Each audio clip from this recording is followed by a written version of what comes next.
फिर राजाओं को लूटना शुरू किया उन्होंने, और राजाओं के साथ यही होता था। किसी राजा से 10 करोड़ स्वर्ण मुद्राएं मांगी, किसी से 50 करोड़ मांगी। कुछ राजा थे जो चुपचाप दे दिया करते थे, कुछ राजा थे जो उनसे लड़ाई लड़ा करते थे। दोनों तरह के राजाओं के नाम बताता हूं, तुरंत आपके ध्यान में आएगा। एक राजा थे जीवाजी राव सिंधिया, वो चुपचाप दिया करते थे जितना अंग्रेज मांगते थे।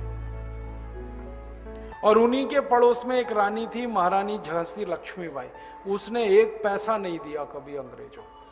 जब जब अंग्रेजों ने चिट्ठी लिखी झांसी रानी को, फाड़ के फेंक दी उसने।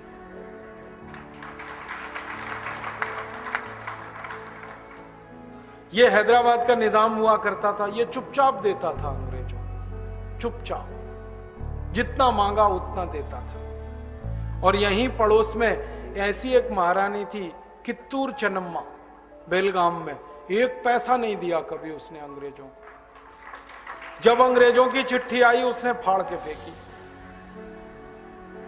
ऐसे भारत में राजाओं के बंटवारे थे। कुछ राजा कमजोर, कायर, नपुंसक, निर्वीर, निकम्मे, वो चुपचाप अंग्रेजों को दिया करते थे। और कुछ राजा थे शूरवीर, ताकतवर, साहसी, जो अंग्रेजों से लड़ा करते थे।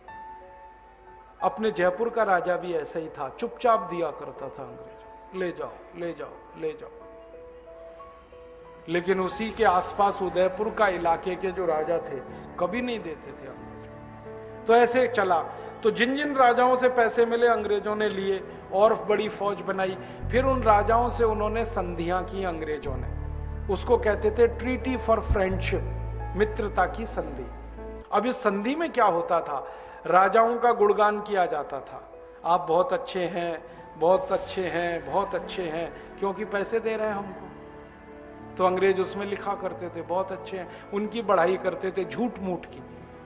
और अंत में एक वाक्य लिखा जाता था, वो खतरनाक होता था। वो वाक्य होता था कि जब आपकी मौत हो जाएगी तो आपका राज्य हमारा हो जाएगा।